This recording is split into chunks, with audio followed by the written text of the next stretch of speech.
Welcome to Sightings. I'm Tim White. Tonight, UFO experts who conduct serious research have a whole vocabulary to describe their formative science. One term you may not be familiar with is flap. A flap occurs when UFOs appear in waves over a specific area for a specific period of time. The appearance of flaps has sinister overtones for ufologists who believe these recurring sightings have a secret and perhaps deadly agenda. All around the globe, there are certain places that seem to act as natural UFO magnets. These areas are attracting flaps, or waves of UFOs, that may last for years. There are hotspots in Russia, Europe, and in South America, the heavily populated city of Sao Paulo has had hundreds of sightings by thousands of people. These flaps have prompted researchers to try to find a common pattern or motive. Anybody who studies this soon becomes almost desperate to understand a pattern or to impose some purpose on the phenomenon. In the United States, sightings are widespread and occur almost nightly. America's #1 hotspot is Gulf Breeze, Florida. Ralph Fuller's sighting in 1988 was among thousands of others, but Ralph was the first to capture a UFO on tape. I don't know what that is out there over the Gulf, but we just had a real bright light. I think it might be a flying saucer. They seem to spawn one another. The two went to 3 and 4, and ultimately, over a matter of maybe a couple of minutes' time, there were 10 of these lights out over the Gulf. And they seemed to be in some semblance of a formation, but still in all, there was no movement whatsoever, no noise, no sound, nothing of that sort. You see nothing but the Gulf of Mexico. The nearest point of land would be the Yucatan Peninsula. And there were no boats or anything of that type in the area either.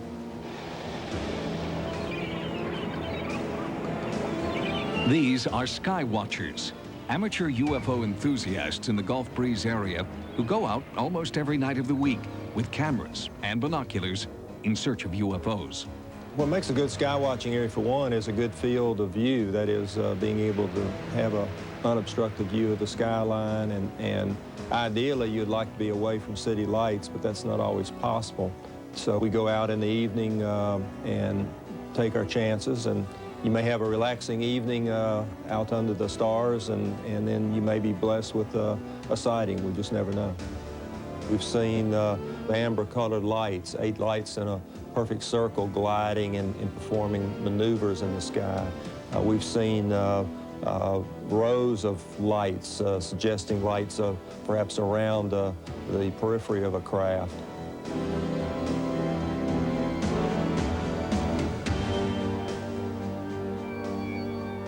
There are UFO hotspots all over the country. Gulf Breeze, certainly, but also here in New York State near a little town called Pine Bush. And the hotspots here near Pine Bush, according to one scientist, have a very special meaning. Bruce Cornet is a geologist who lives near Pine Bush, New York. After numerous significant sightings of UFOs near his home, he began studying the area with an electromagnetometer. What I found is that these magnetic anomalies are in specific patterns. And all of the UFO activity, the landings, the sightings where they are taking off and landing, when we've been able to identify specific areas, are associated with these magnetic anomalies. Are you suggesting that nature created homing devices deep in the ground? No, I think that it's a reverse.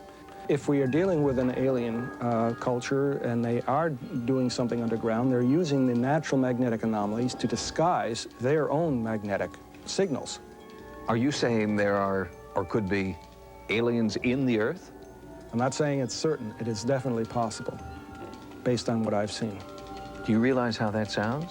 I don't like the idea just simply because it is so outrageous. Then I would have to also add some of the photographic data that I have that shows, at least in one particular case, a UFO going up at a 7-degree dive right down into the ground, what appears to be. Ellen Crystal has been investigating the Pine Bush flap since the early 1980s. In her book, Silent Invasion, she documents hundreds of UFO encounters in the area. Working independently, her findings seem to coincide with those of Bruce Cornet. These ships kept coming back to the same fields night after night after night, the same places in the woods. Also, we had experiences where we clearly heard somebody drilling in the woods at night, and this is private property.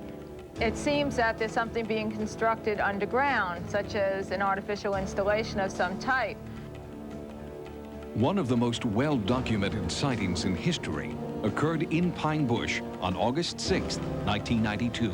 We think in excess of 1,000 people may have seen 2, 3 ships or 4 ships where I took video, and all the police departments across the whole lower New York State area was simply inundated with just hundreds and hundreds of calls. We looked over the top of the trees, and there was this object there out of nowhere, this great big object. It was about 300 foot wide, the size of a football field hanging over your head, and about 300 foot off the ground. We looked at our clocks, and we had 3 battery-running clocks, 2 in the kitchen and 1 in the living room. And for some strange reason, all 3 clocks were stopped at the same time. Just about everyone in Pine Bush has seen a UFO. In his barbershop, Butch Hunt hears a lot of stories from eyewitnesses about strange alien encounters. About 60% of the people around here, I think, have seen something. And some talk about it and some don't. They're just afraid to talk about it. Afraid of ridicule and intimidation. The one that we saw was over Red Mills Bridge. And there were 6 of us in the car. But it just so nice, it just glided right over the trees. And we just got out and stood there, just gawked at it, and nobody said a word. But the whole episode was probably 30 seconds. But it was huge. It was bigger than the bridge. UFOs are cited by all kinds of people, including the most credible professionals that you can find. In addition, when we have multiple witnesses who all tell the same story, then we can say, well, that's probably a pretty good report. If we have enough detail in a given report that we can rule out all of the normal explanations, it's not the planet Venus, it's not the Aurora Borealis or a meteor, it's not an aircraft that we can name, then we are talking something fairly credible.